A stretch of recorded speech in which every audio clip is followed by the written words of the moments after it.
Subhanallah, subhanallah.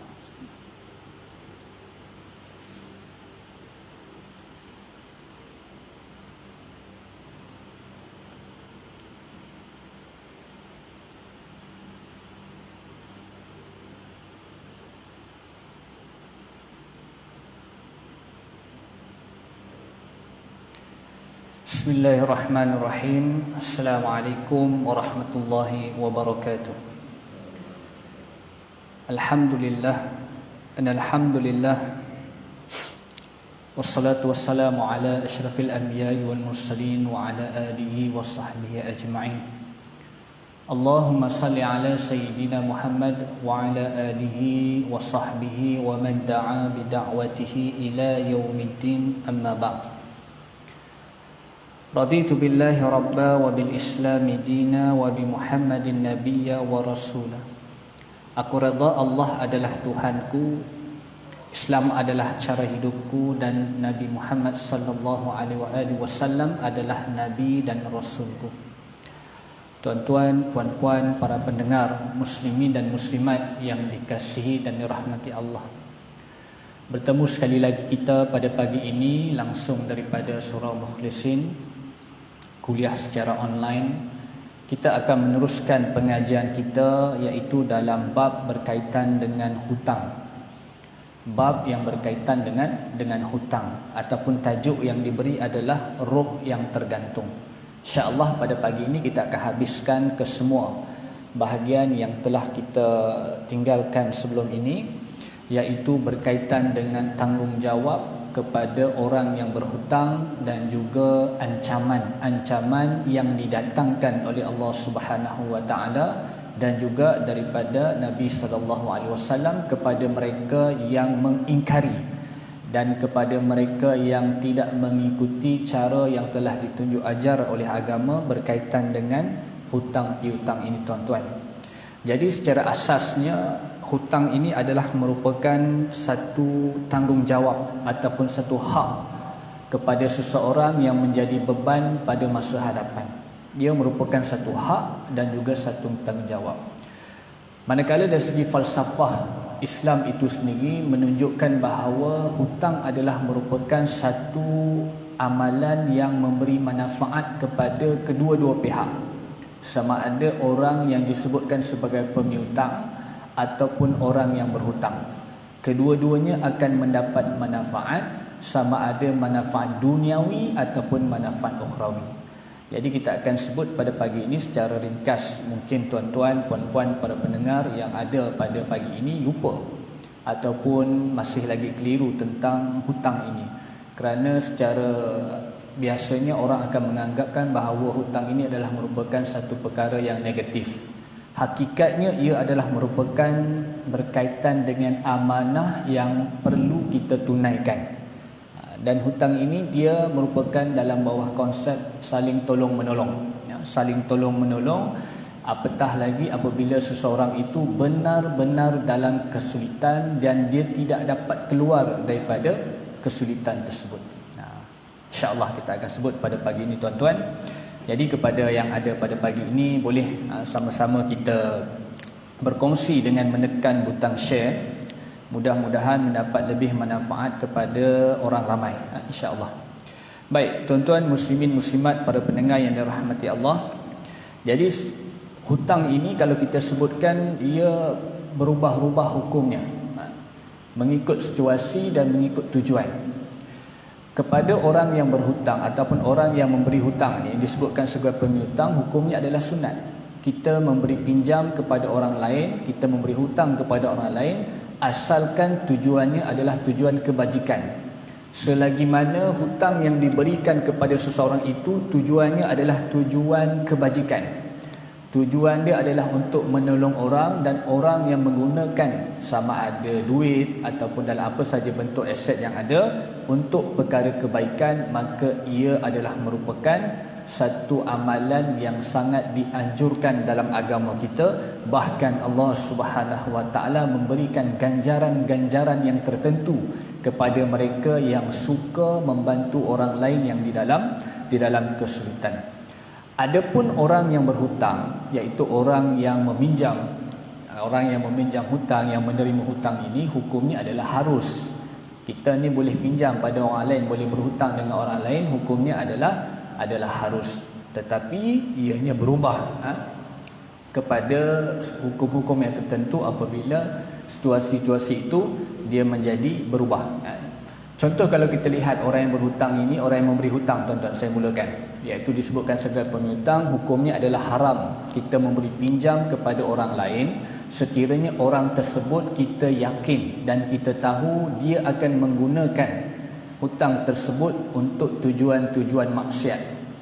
Seperti contoh yang kita berikan pada perkongsian kita yang lepas, kalaulah dia seorang kaki botol, tuan-tuan, seorang yang suka minum arak, lalu kita bagi pinjam pada dia, kita bagi hutang pada dia, rupa-rupanya dia gunakan apa yang misal kata duit dia pinjam kat kita, dia hutang kat kita tu, lalu digunakan untuk beli botol arak yang mahal ataupun beli minuman-minuman keras ini untuk dia minum, maka hukumnya haram kalau kita dah tahu.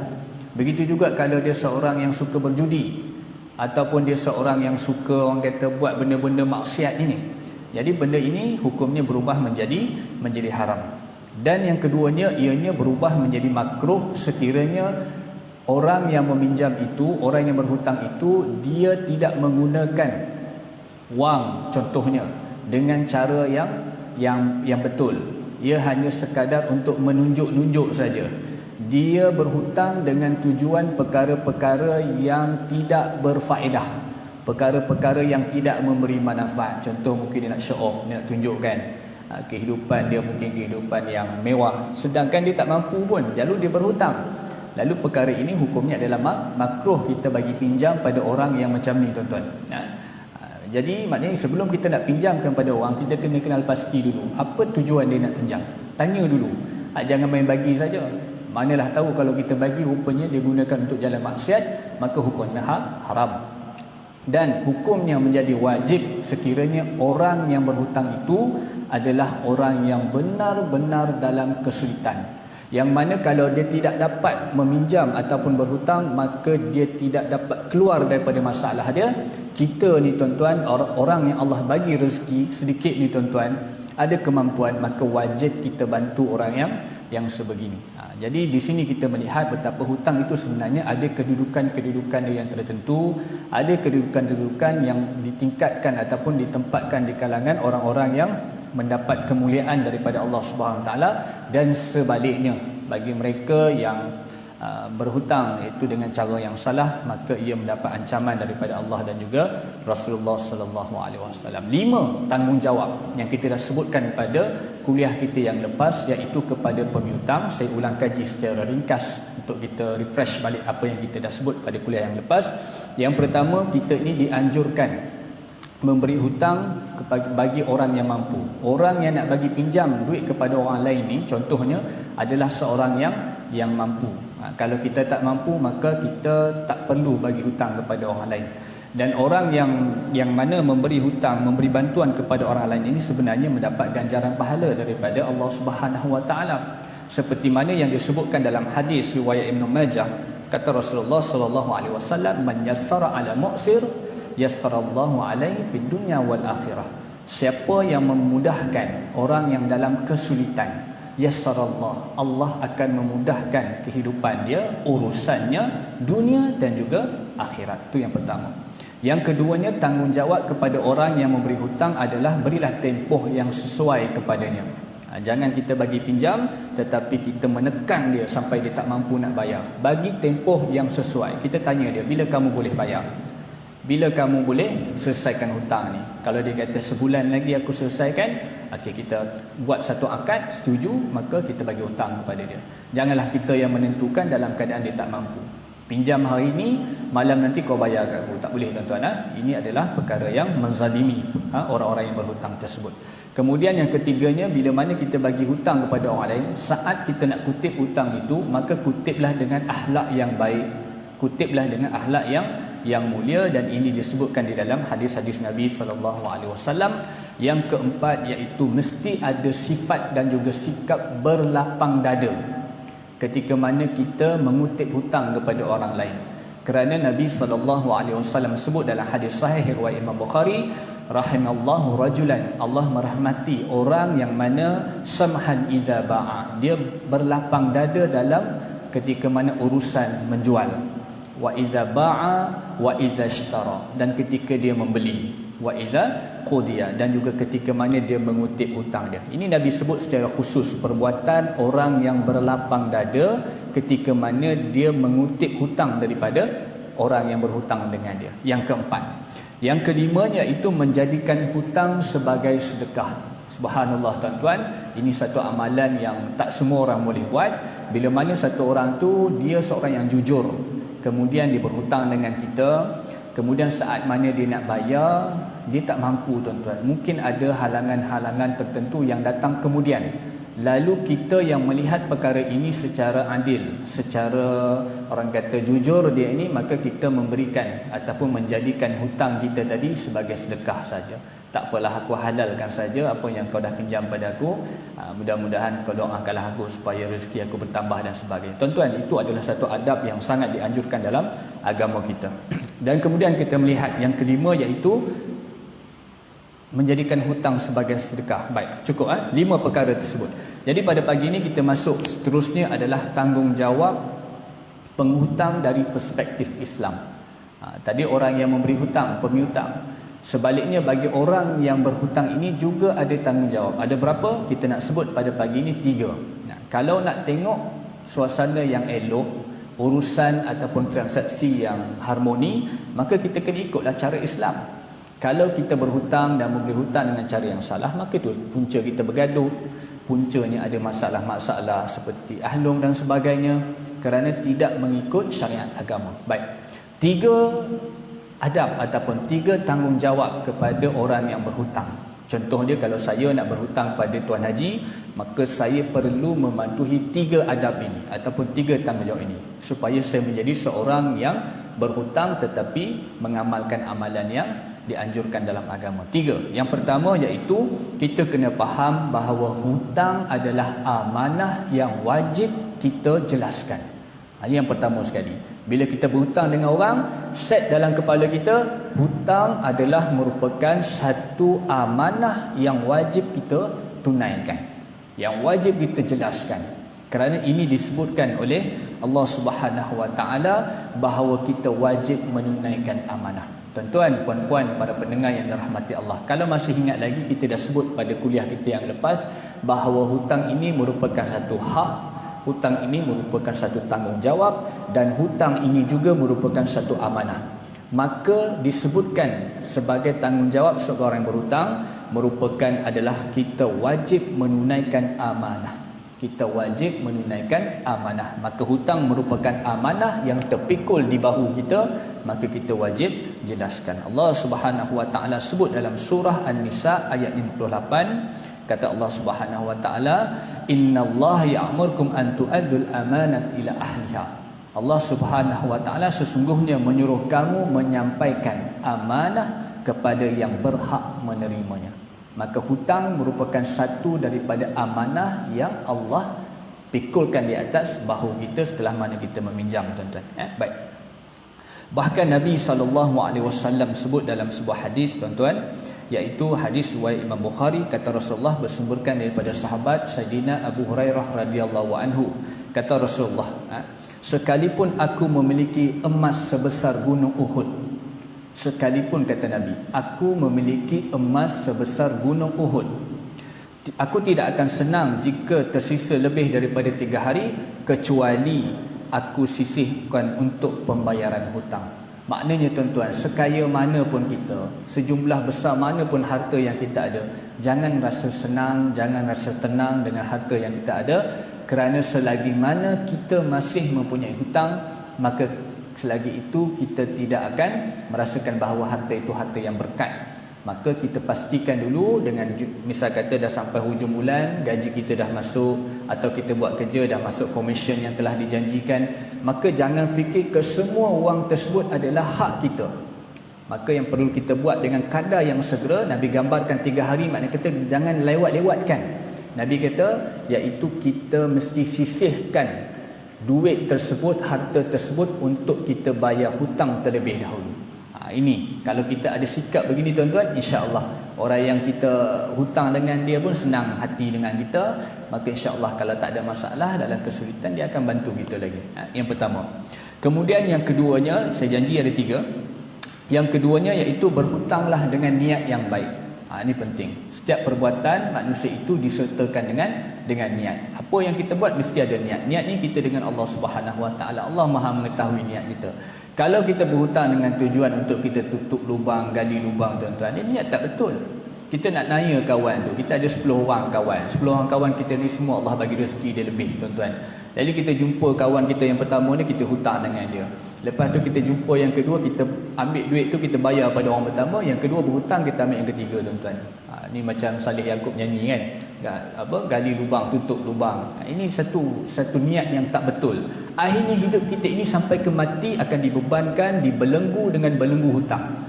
Maka ini kita kena jelas niat kita, kerana Nabi Muhammad sallallahu alaihi wasallam bersabda dalam hadis riwayat Imam Bukhari, kata Rasulullah, iaitu barang siapa yang mengambil harta orang yang berhutang. Nabi sebut secara jelas, barang siapa orang yang mengambil harta orang yang berhutang dengan tujuan untuk membayarkannya, yakni untuk mengembalikan hutang tersebut, maka Allah Subhanahu Wa Taala akan tunaikan untuknya. Allah akan mudahkan urusan dia tuan-tuan. Maka sebaliknya, barang siapa yang mengambilnya, iaitu berhutang untuk menghabiskannya, dia pinjam dengan orang tu, dia tujuan dia untuk menyia-nyiakan duit ataupun mensia-siakan duit tersebut, ataupun untuk menghabiskan duit tersebut, maka Allah Subhanahu Wa Taala akan membinasakannya. Allah mengetahui niat kita. Maka perbetulkan niat kita ketika mana kita nak berhutang dengan seseorang, kerana Allah berikan satu ganjaran, dan Allah juga sebutkan juga, iaitu balasan kepada orang yang niatnya itu tidak betul ketika mana dia nak berhutang. Kemudian yang ketiga, iaitu membayarlah dengan lebih baik. Subhanallah tuan-tuan, ini adalah pengakhiran dia. Yang pertama disebutkan tadi, bila mana kita berhutang, kita pastikan kita wajib, mesti ada azam untuk kita bayar hutang tersebut. Yang keduanya iaitu bila mana kita berhutang, kita pastikan kita letakkan niat yang betul tuan-tuan. Berhutang dengan niat yang betul. Dan yang ketiga, bila mana kita nak kembalikan hutang tersebut, maka kita pastikan bayarlah dengan yang lebih baik. Kembalikan dengan yang lebih baik. Ini adab dalam agama kita. Adab Islam yang sebenarnya ditunjuk cara oleh Nabi kita sallallahu alaihi wasallam. Bagaimana dalam satu hadis menceritakan, hadis riwayat Imam Bukhari. Nabi sallallahu alaihi wasallam, kata Abu Hurairah, Nabi sallallahu alaihi wasallam dia mempunyai hutang kepada seseorang. Nabi juga pernah berhutang. Maka Nabi sallallahu alaihi wasallam pernah berhutang, iaitu seekor unta dengan usia tertentu. Nabi pernah berhutang dengan seseorang seekor unta, dan unta itu ada usianya yang tertentu. Tak disebut secara khusus dalam hadis ini. Maka orang itu pun datang untuk menagih hutangnya daripada Nabi sallallahu alaihi wasallam. Lalu dia pun berkata, yakni Nabi sallallahu alaihi wasallam berkata, berikan kepadanya. Kemudian sahabat pun mencarilah kambing atau unta yang seusia yang telah dipinjam tadi. Maka tidak ditemuinya, melainkan adanya unta yang lebih umurnya. Nabi hutang satu unta, dan unta tu ada usia yang tertentu. Bila mana orang tu datang nak tagih hutang daripada Nabi sallallahu alaihi wasallam, Nabi arahkan untuk bagi pada orang tu, tetapi tak jumpa yang sama usia. Yang ada yang lebih usia. Maknanya tuan-tuan, unta yang lebih usia ni tentulah unta yang lebih besar, unta yang lebih sihat, yang lebih daging dan sebagainya. Maka Nabi arahkan kepada sahabat itu, iaitu berikan kepadanya. Lalu Nabi pun sebut berikan kepadanya unta tersebut. Lalu dia pun menjawab, orang yang menagih hutang tu menjawab, ya Rasulullah, engkau telah menunaikan dengan lebih, semoga Allah membalas dengan setimpal. Dia kata apa kepada Nabi? Iaitu, ya Rasulullah, engkau telah memberi yang lebih daripada yang sepatutnya, semoga Allah membalas dengan yang setimpalnya.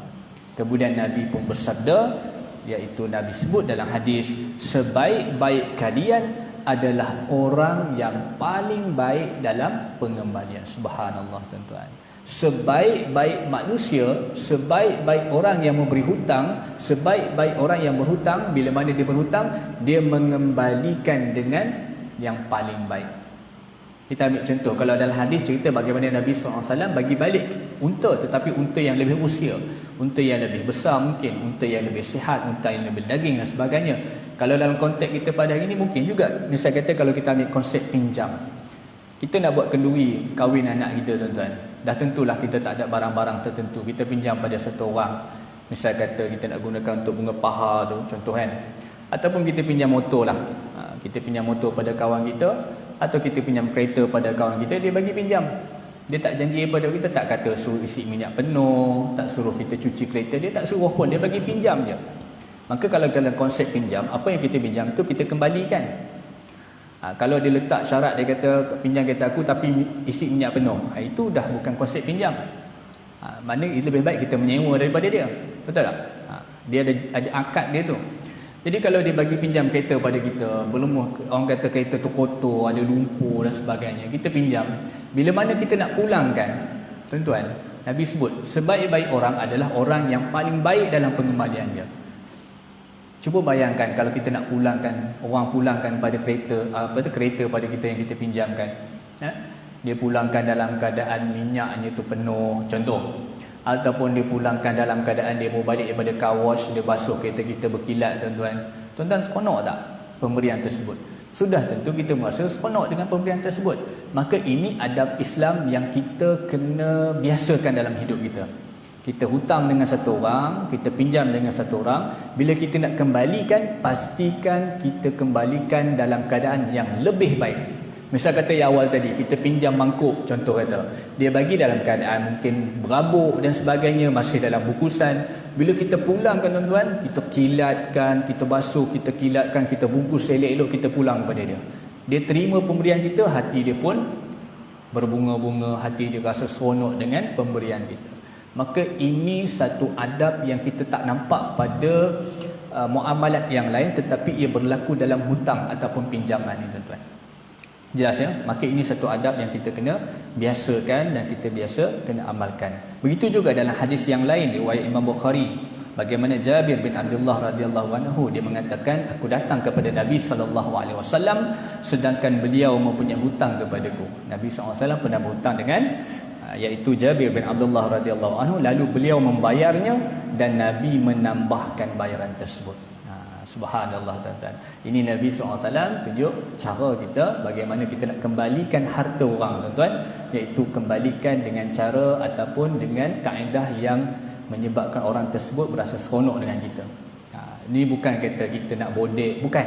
Ini bukan kata kita nak saja-saja, nak, bukan. Kita niat ni nak ikut cara Nabi SAW. Kan? Jadi kita ni akan dilihat satu orang yang sangat berakhlak, satu orang yang sangat beradab dalam muamalat, insya-Allah. Baik, kemudian kita masuk pada bab iaitu bila mana disebutkan tanggungjawab, maka sudah pastilah sekiranya kita mengingkari kesemua tanggungjawab tersebut, kita tak follow, kita tak ikut tanggungjawab pemiutang, kita tak ikut tanggungjawab orang yang berhutang, maka didatangkan beberapa ancaman. Bila mana kita tak ikut apa yang telah diaturkan oleh agama kita, maka didatangkan ancaman-ancaman daripada Allah Subhanahu Wa Taala. Juga disebut dalam hadis-hadis Nabi sallallahu alaihi wasallam, ada 6 ancaman untuk orang yang enggan membayar hutang.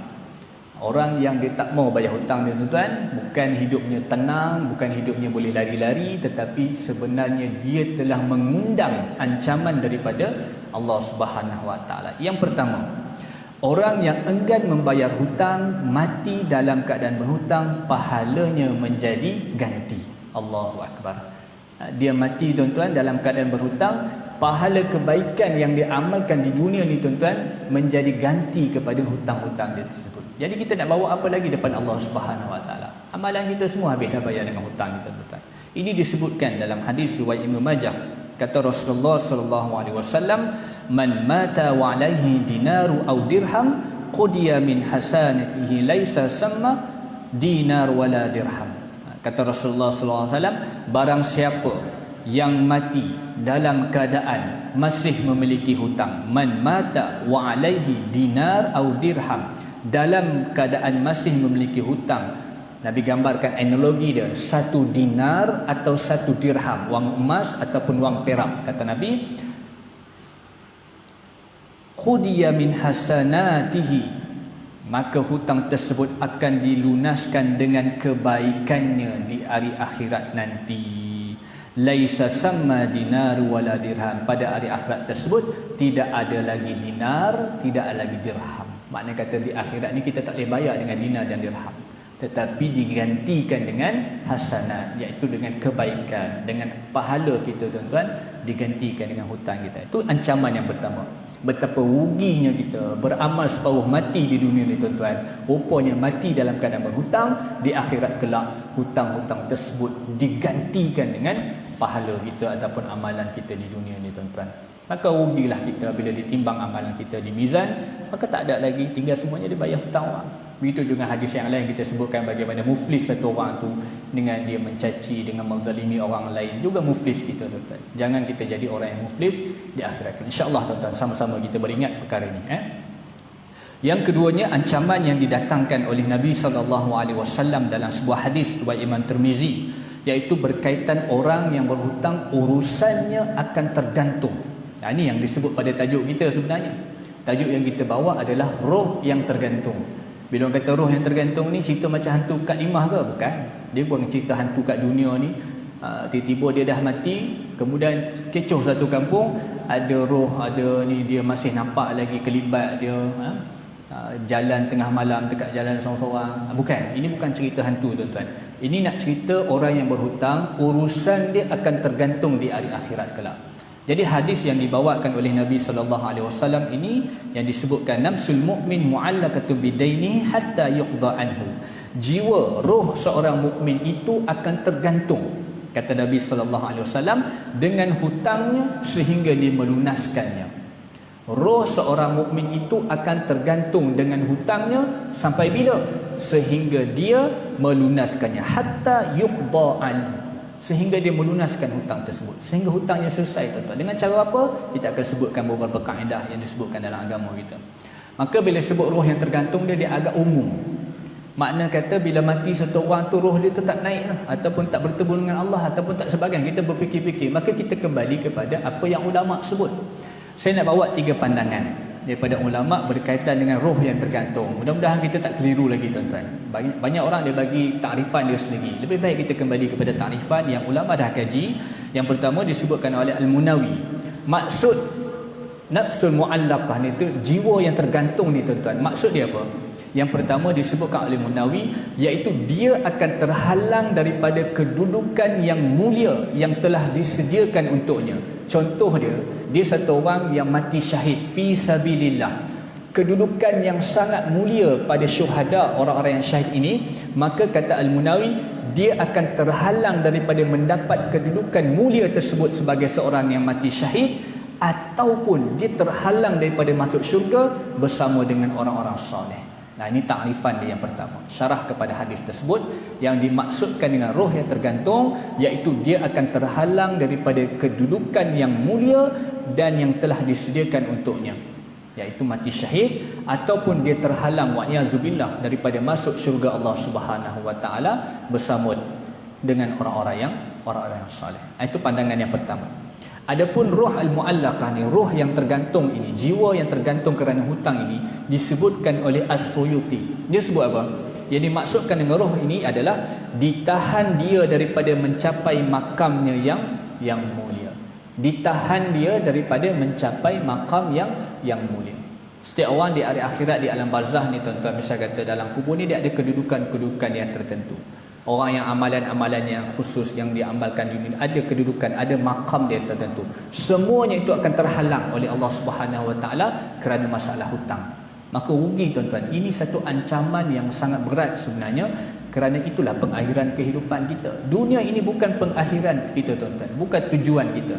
Kerana kita akan kembali ke negeri yang lebih abadi, iaitu di alam akhirat kelak. Jadi rugilah kalau kita bila sampai di sana nanti, segala amalan kebaikan kita, segala amalan khusus kita ini terbatal atau tergantung atau tertahan, iaitu dengan masalah hutang kita. Maka pastikan kita dah buat satu perancangan dalam kehidupan kita. Sebelum aku tutup mata ni, aku mesti selesaikan hutang aku dengan kadar yang segar. Berat sungguh tuan-tuan kalau kita nak sebutkan.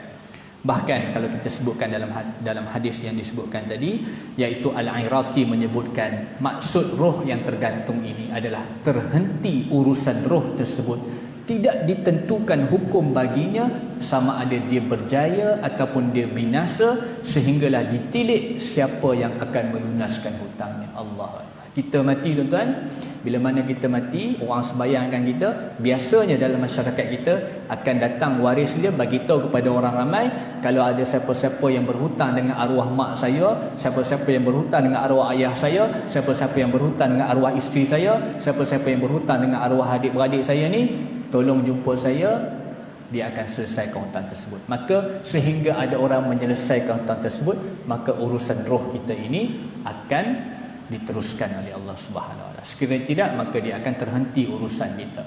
Tiada hukum bagi kita sama ada berjaya ataupun binasa, tuan-tuan. Begitulah azabnya orang yang mati dalam keadaan masih lagi dalam keadaan berhutang. Yang kedua, yang ketiganya iaitu orang yang berniat untuk tidak melunaskan hutangnya, Allah akan statuskan dia sebagai seorang pencuri di kalangan orang-orang yang mencuri. Ini jelas dalam hadis yang bersumberkan daripada sahabat As-Sahib Al-Khair Rasulullah sallallahu alaihi wasallam bersabda, iaitu yang bermaksud siapa sahaja yang berhutang lalu dia berniat untuk tidak melunaskan hutang tersebut, maka dia akan bertemu dengan Allah Subhanahu Wa Taala, kata Rasulullah sallallahu alaihi wasallam, iaitu laqiyallaha sariqan, dia akan bertemu dengan Allah Taala sebagai seorang pencuri di kalangan orang-orang yang disebutkan sebagai pencuri.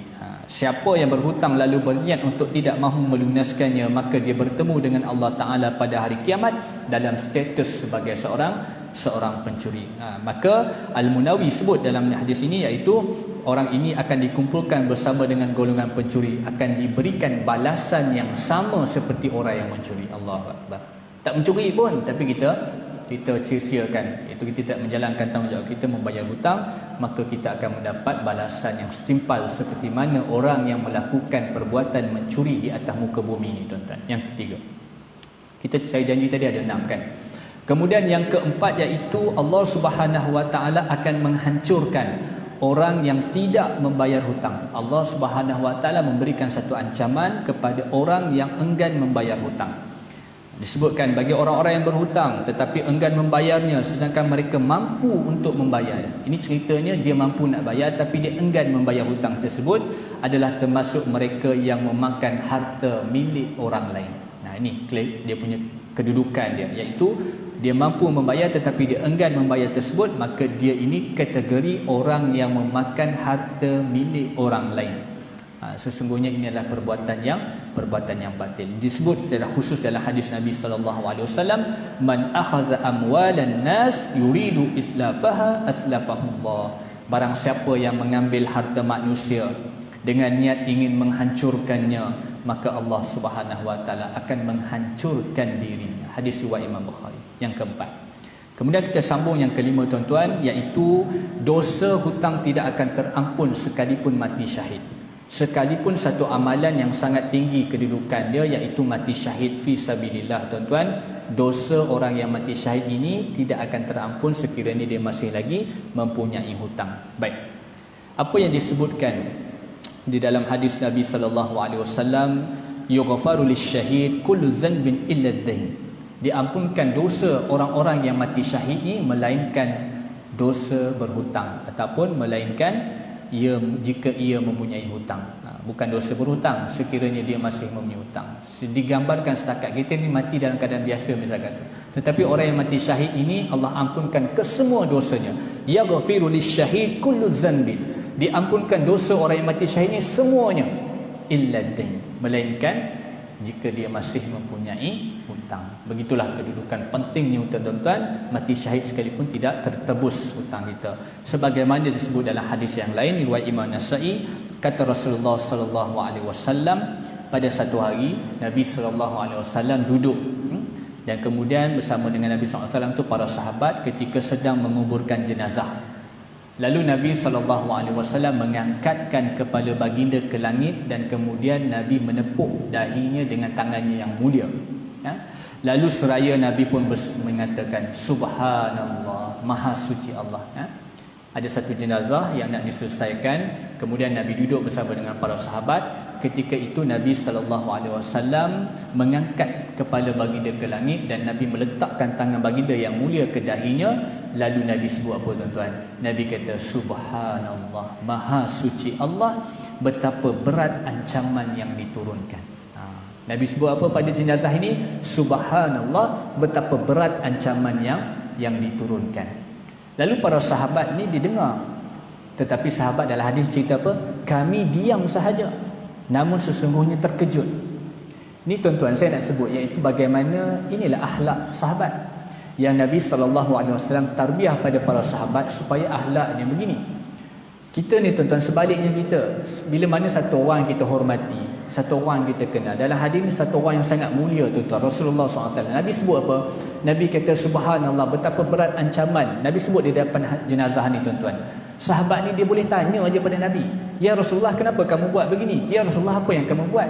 Sahabat tak tanya tuan-tuan. Ini adab yang diajarkan, ditarbiahkan oleh Rasulullah kepada para sahabat baginda. Lalu mereka hanya sekadar mendiamkan diri, tetapi dalam hati terkejut. Tanya ni, kenapa Nabi buat perbuatan ini? Lalu keesokan harinya, subhanallah, esok tu baru dia nak tanya Nabi SAW. Katanya kepada, Ya Rasulullah, ancaman berat apakah yang turun? Dia baru tanya kepada Nabi, Ya Rasulullah, semalam tu yang Nabi sebut, subhanallah ni, ancaman apa yang turun ni? Ni tuan-tuan, kita mesti ada satu sifat tidak terburu-buru. Bila satu benda yang kita nampak agak pelik sedikit tuan-tuan, kita kena letakkan sabar dalam diri kita. Kerana kadang-kadang kalau kita tanya itu bukan masanya kita nak tanya.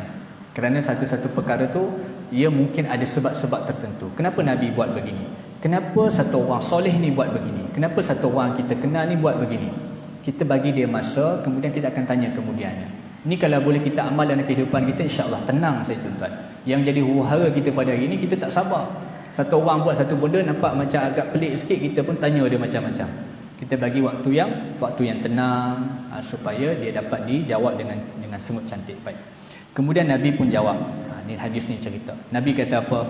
Wallazi nafsi biyadihi, dan Allah, demi Allah jiwaku di tangannya. Binafsi biyadihi, iaitu maksud tangan ni bukan tangan Allah SWT, ditakwilkan dengan kekuasaan Allah SWT.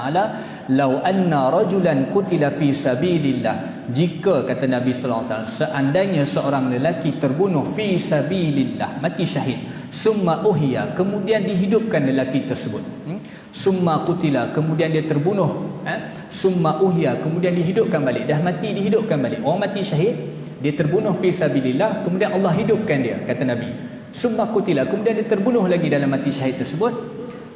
Wa alaihi dain, selagi mana dia mempunyai hutang, ma dakhalal jannah hatta yuqda anhu dainahu, dia tidak akan masuk syurga Allah Ta'ala selagi mana dia masih lagi belum selesai hutangnya.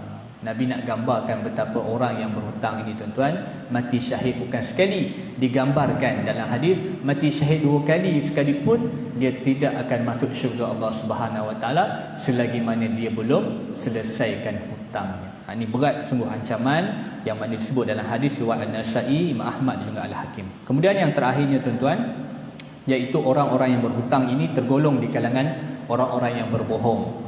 Yang pertama tadi kita sebutkan orang-orang pencuri. Nabi SAW sebut juga dalam hadis yang lain, iaitu orang yang berhutang tergolong sebagai seorang yang pendusta, seorang yang pembohong. Kerana orang yang berhutang ini yang tidak mempunyai niat untuk tidak membayar hutang, rata-ratanya akan memberi alasan-alasan, lalu dia akan berbohong. Betul tak? Dia janji pada kita nak bayar, contohlah dia pinjam tak banyak, aku bayar minggu ni lah, hujung minggu ni. Sampai hujung minggu dia buat off handphone. Bila tanya kenapa jumpa tepi jalan, off handphone aku rosak lah. Dia bohong tuan-tuan. Dia akan berbohong. Orang yang berhutang dengan niat enggan membayar, dia enggan membayar. Dia pinjam hutang tu memang niat awal-awal lagi, aku nak lari daripada hutang, aku nak lari daripada hutang. Maka dia ini akan muncul sifat-sifat pembohong. Nanti bila kata bayar minggu ni, okey handphone dah okey, bayar malam ni, okey aku transfer online, dia bohong lagi. Padahal dia boleh bayar kat poket dia ada duit. Kemudian bila masa nak beli online, dia bagi tahulah internet problem dan sebagainya. Maka akhirnya dia akan terus berbohong dan terus berbohong. Maka Nabi SAW sebut dalam hadis secara jelas, Nabi sebut Di dalam doa Nabi sallallahu alaihi wasallam, Nabi sering berdoa dengan satu doa, iaitu Allahumma inni a'udzubika minal ma'sam wal maghram. Tuan-tuan, doanya pendek saja. Saya ulang doa dia. Kalau boleh amalkan dalam setiap waktu solat, kerana Nabi sallallahu alaihi wasallam sebut, Nabi sallallahu alaihi wasallam sering amalkan. Dalam hadis disebutkan, iaitu kana yad'u fis salati wa yaqulu, Nabi sallallahu alaihi wasallam biasanya akan bersolat di akhir solat, atau minta maaf, Nabi SAW biasanya akan berdoa di akhir solat, iaitu dengan satu doa. Nabi sebut apa? Allahumma inni a'udzubika minal ma'sami wal maghram.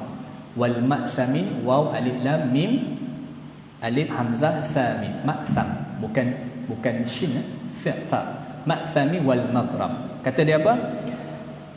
Ya Allah, aku berlindung daripadamu daripada perbuatan banyak buat dosa dan banyak berhutang. Amalkan doa ni tuan-tuan. Allahumma inni a'udzubika minal ma'sami wal maghram. Allahumma inni a'udzubika minal ma'sami wal maghram. Allahumma inni a'udzubika minal ma'sami wal maghram. Ya Allah, aku lindung dengan Engkau wahai Allah daripada perbuatan yang banyak dosa dan juga banyak berhutang. Inilah doa yang diamalkan oleh Nabi sallallahu alaihi wasallam setiap kali baginda selesai daripada solat baginda Nabi sallallahu alaihi wasallam. Maka disebutkan, lalu bila mana Nabi biasa baca doa ni, lalu seorang bertanya kepada Nabi sallallahu alaihi wasallam, "Ya Rasulullah, ya Rasulullah, jika orang yang berhutang, ya Rasulullah, kenapa engkau sering meminta perlindungan daripada masalah hutang ni, ya Rasulullah?" Lalu Nabi pun menjawab, jika orang yang berhutang dia berkata, dia akan sering berdusta, jika dia berjanji dia akan mengingkari. Ini Nabi sebut secara jelas. Nabi kata apa? Inna rajul idza gharam, seorang tu bila mana dia ni suka berhutang, haddasa fakazzaba, maka dia akan berkata dan dia akan sering berdusta, wa wa'ada fakhlafa, maka dia akan mengingkari janji dia. Inilah sifat biasa orang yang berhutang, tetapi dia niat dia tak mau bayar hutang orang, tuan-tuan. Maka ini kita sebutkan betapa beratnya sebenarnya ancaman-ancaman yang disebutkan oleh Allah Subhanahu Wa Taala, yang disebut oleh Nabi sallallahu alaihi wasallam, sehinggakan pengakhiran kita pada pagi ini, tuan-tuan. Saya nak bawa satu hadis menceritakan bagaimana dalam satu peristiwa, iaitu Nabi sallallahu alaihi wasallam pernah ingin menyembayangkan ataupun mensolatkan satu jenazah. Hadis riwayat Imam Hakim, Imam Ahmad juga Al-Baihaqi menceritakan daripada Jabir bin Abdullah radhiyallahu anhu. Seorang lelaki, Jabir kata apa? Seorang lelaki mati dan kami pun memandikan jenazahnya. Lalu kami mengafani dan memberi wangi-wangian. Kemudian kami letakkan untuk disolatkan oleh Rasulullah sallallahu alaihi wasallam. Kemudian azan solat pun berkumandang, maka Nabi pun datang bersama kami dengan melangkah perlahan. Kemudian Nabi kata apa? Barangkali rakan kalian ini mempunyai hutang? Nabi tanya. Sebelum Nabi nak solat tu, Nabi tanya pada sahabat, Nabi tanya pada Jabir, barangkali sahabat yang kamu dah uruskan jenazah dia ni, nak solat ni, barangkali dia mempunyai hutang? Nabi tanya. Lalu mereka pun menjawab, ya, 2 dinar. Dia ada hutang rupanya 2 dinar. Maka Rasulullah pun berundur ke belakang. Nabi tak jadi nak solat. Nabi berundur ke belakang. Ini sebut dalam hadis, tuan-tuan. Kemudian Nabi pun berkata, solatlah rakan kalian. Nabi tak mau solat. Nabi tak mau mengimami solat jenazah. Nabi kata, solatlah rakan kalian, sebab dia punya hutang 2 dinar. Tuan-tuan. Kemudian lalu berkatalah salah seorang daripada kami, satu orang namanya Abu Qatadah. Abu Qatadah kata apa? Ya Rasulullah, hutangnya 2 dinar tu menjadi tanggungjawab aku.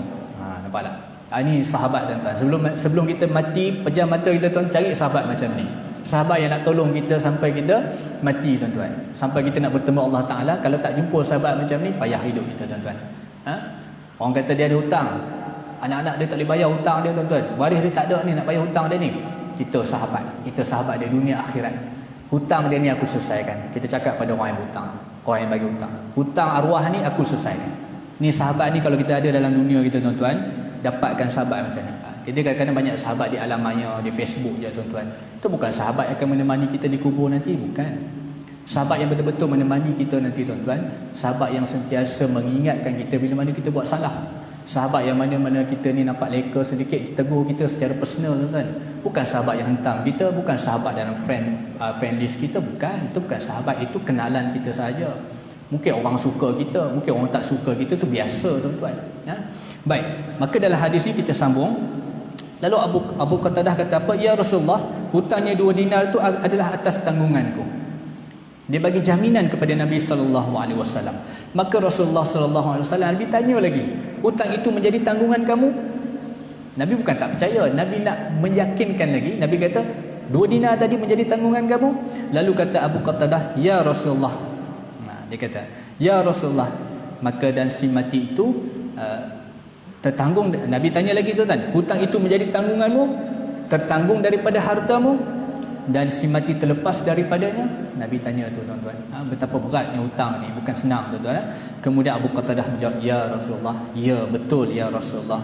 Maka Nabi pun mensolati jenazah tersebut. Nabi pun solatlah. Dah ada orang jamin nak bayar, Nabi pun solatlah jenazah tersebut. Kemudian selesai. Kemudian setiap kali, ini cerita selepas jenazah disolatkan, setiap kali Nabi SAW bertemu, Nabi jumpa dengan Abu Qatadah, Nabi tanya apa? Nabi kata kepada Abu Qatadah, wahai Abu Qatadah, apakah hutang 2 dinar itu telah engkau jelaskan? Nabi bukan tak percaya, Nabi nak bagi tahu pada kita, pada umat ni, itulah pentingnya hutang ni tuan-tuan. Bukan Nabi tak percaya pada Abu Qatadah yang dah bagi jaminan tadi, tapi lepas habis selesai tu, bila mana Nabi terjumpa je Abu Qatadah, Nabi tanya apa? Ya wahai Abu Qatadah, kamu dah selesaikan hutang 2 dinar tu? Subhanallah.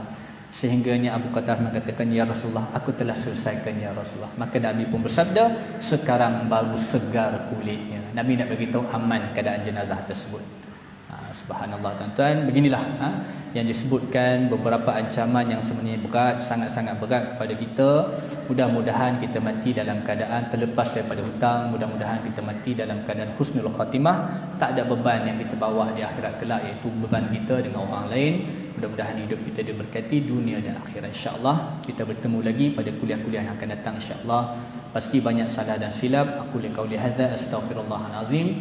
Assalamualaikum warahmatullahi wabarakatuh. Subhanakallah bihamdika asyhadu an la ilaha illa anta astaghfiruka.